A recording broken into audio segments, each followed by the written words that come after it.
ആദ്യം TP Jayachandran master, ഇന്ന് കോടതി സ്റ്റേ ചെയ്യാത്തതോടെ CAA എന്നതിൻ്റെ ഭാവി എന്താണെന്നാണ് കേന്ദ്ര സർക്കാരും BJP മനസ്സിലാക്കുന്നത്? കേന്ദ്ര സർക്കാർ ഒരു നിയമം കൊണ്ടുവന്നിട്ടുണ്ടെങ്കിൽ, ഈ രാജ്യത്തെ ജനങ്ങൾക്ക് കൊടുത്ത വാഗ്ദാനമാണെങ്കിൽ അത് നടപ്പിലാക്കാനുള്ള പ്രവർത്തനങ്ങളിലാണ് ഈ സർക്കാർ. അത് നിയമപരമായും രാഷ്ട്രീയമായും ഭാരതീയ ജനതാ പാർട്ടി തയ്യാറെടുത്ത ഒരു നിയമമാണ്. അത് നടപ്പിലാക്കിയിരിക്കും എന്ന കാര്യത്തിൽ ഇപ്പോഴെങ്കിലും ആർക്കും വലിയ സംശയം ഉണ്ടാവില്ല എന്നാണ് വേണു എൻ്റെ വിശ്വാസം. പക്ഷേ ജയചന്ദ്രൻ മാസ്റ്റർ, കോടതി 4 മാസത്തെ സാവകാശം ചോദിച്ചപ്പോൾ, 4 ആഴ്ചത്തെ സാവകാശം ചോദിച്ചപ്പോൾ 3 ആഴ്ച തന്നു.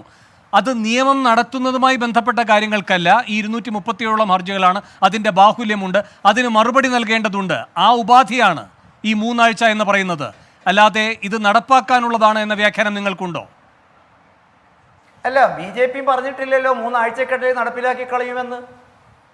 BJP കേന്ദ്ര ഗവൺമെൻറ് 4 ആഴ്ച ചോദിച്ചു, കോടതി 3 ആഴ്ച കൊടുത്തു. എന്തിനാണ്? നമ്മുടെ നിലപാട് വ്യക്തമാക്കാൻ. അങ്ങനെ ആയിരുന്നില്ലല്ലോ വേണു നമ്മൾ തുടക്കമൊന്നും. ഞാൻ മുസ്ലിം ലീഗിൻ്റെ കഴിഞ്ഞ ദിവസത്തെ ചർച്ചയിൽ ഇരുന്നപ്പോൾ അവർ വളരെ ആവേശത്തോടെ പറഞ്ഞത് എന്താ? ഭരണഘടനയുടെ ഏതൊക്കെയോ വകുപ്പിനെതിരാണിത്. ഇതാ കോടതിയിൽ പോയി കഴിഞ്ഞാൽ ഞങ്ങൾ ഇങ്ങ് നുള്ളിയിട്ട് കളയും, ഇത് കോടതി സ്റ്റേ ചെയ്ത് കളയും, ഇത് രാജ്യത്തെ ഭരണഘടനയ്ക്കെതിരാണ്, ഈ രാജ്യത്തെ ജനാധിപത്യ. പക്ഷേ അപ്പോഴും അല്ലല്ലോ, ഒരു സെക്കൻഡ് ജയചന്ദ്രൻ മാസ്റ്ററെ, അപ്പോഴും നിയമങ്ങൾ പെട്ടെന്ന് തന്നെ സ്റ്റേ ചെയ്യുക എന്ന് പറയുന്ന ഒരു പതിവില്ല. സുപ്രീം കോടതി തന്നെ അത് വിവിധ വിധി പ്രസ്താവങ്ങളിലൂടെ വ്യക്തമാക്കിയിട്ടുള്ളതാണ് എന്ന് അങ്ങേക്കടക്കം അറിയാം. സർവോപരി ഇപ്പം ഇതുപോലെ തന്നെ നിരന്തരം കോടതിയെ സമീപിച്ച ഒരു വിഷയമാണ് ഈ പറയുന്ന ഈ തെരഞ്ഞെടുപ്പ് കമ്മീഷന്റെ നിയമനവുമായി ബന്ധപ്പെട്ട കാര്യങ്ങൾ.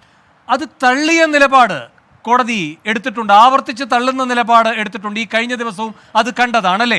അങ്ങനെ തള്ളുന്നൊരു നിലപാട് ഈ കാര്യത്തിൽ എടുത്തിട്ടില്ല. അതുകൊണ്ട് ഗൗരവതരമായ വ്യത്യാസം ഈ കാര്യത്തിലുണ്ട്. അല്ല, ഒരുപാട് നിയമങ്ങൾ വന്നപ്പോൾ ഇതേമാതിരിയിലൊക്കെ നമ്മൾ ചർച്ച ചെയ്തിരുന്നു വേണു. അപ്പോൾ ജമ്മു കാശ്മീരിനെ 370-ാം വകുപ്പ് നീക്കം ചെയ്തപ്പോഴും അത് എടുത്തു കളഞ്ഞപ്പോഴും നമ്മൾ ആവേശത്തോടെ പറഞ്ഞിരുന്നത് ഭരണഘടനാ വിരുദ്ധമാണ്, രാജ്യത്ത് നിലനിൽക്കില്ല, നടപ്പിലാകില്ല എന്ന്. ഒരു കമ്മീഷന്റെ തെരഞ്ഞെടുപ്പ് മാതിരി അല്ലല്ലോ രാജ്യത്തിന് പാർലമെന്റ് പാസാക്കിയ ഒരു നിയമം, രാജ്യത്തിന് ജനങ്ങൾക്ക് കൊടുത്തൊരു വിശ്വാസത്തിന്റെ വിഷയം. മാത്രമല്ല ഇത് ഞാനല്ലല്ലോ പറഞ്ഞത്. അല്ലല്ല, എനിക്കറിയേണ്ടത് ആദ്യമായി മറ്റു വിഷയങ്ങളിലേക്കല്ല പോകേണ്ടത്. ജയചന്ദ്രൻ മാഷെ, CAA-യുടെ നടത്തിപ്പ് പരിപാടികളുമായി കേന്ദ്ര സർക്കാർ മുന്നോട്ട് പോകുമോ? ഇന്നത്തെ ഈ കോടതിയുടെ ഇടപെടലിന്റെ ഭാഗമായി തടസ്സങ്ങളൊന്നുമില്ല എന്ന ബോധ്യമാണോ നിങ്ങൾക്കുള്ളത്? 100% വേണു. എന്താണ് സംശയം നിങ്ങൾക്ക്? മുന്നോട്ട് പോകും ഗവൺമെന്റ്. അല്ല, സുപ്രീം കോടതി പറഞ്ഞത് ഒരു 3 ടയർ സംവിധാനമുണ്ട്, അത് രൂപപ്പെടേണ്ടതുണ്ട്. ജില്ലാതലത്തിലെ സമിതി, അതിൻ്റെ മേലധികാര സമിതി, പിന്നെ മേൽനോട്ട സമിതി, ഇതൊക്കെ രൂപീകരിക്കപ്പെടേണ്ടതുണ്ട്. അതിൻ്റെ നടപടിക്രമങ്ങൾ 3 ആഴ്ചയ്ക്കുള്ളൊന്നും പൂർത്തിയാകാൻ പോകുന്നില്ല. അതുകൊണ്ട് ഉടൻ പൗരത്വം ആർക്കും കൊടുക്കുന്നൊരു നടപടി ഉണ്ടാകില്ല എന്ന്. കുറഞ്ഞപക്ഷം അങ്ങനെയെങ്കിലും ഈ എതിർകക്ഷികൾക്ക് ആശ്വസിക്കാനുള്ള വകയുണ്ടോ? വേണു തെറ്റിദ്ധരിച്ച് പറയുകയാണെന്ന വിശ്വാസം എനിക്കില്ല. ഇത് കോടതിയല്ല. തുഷാർ മേത്ത കോടതിയോട് അങ്ങോട്ട് പറഞ്ഞ കാര്യമാണ് ഇപ്പോൾ വേണു കോടതിയുടേതായിട്ട് പറഞ്ഞത്.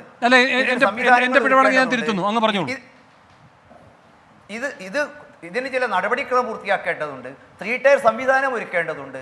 അതുകൊണ്ട് തന്നെ ഗവൺമെന്റിന് തിടുക്കമില്ല എന്ന് ഗവൺമെന്റ് ചൂണ്ടിക്കാണിച്ചതാണ് വേണു ഇപ്പൊ സുപ്രീം കോടതിയുടെ വാക്കായിട്ട് പറഞ്ഞത്.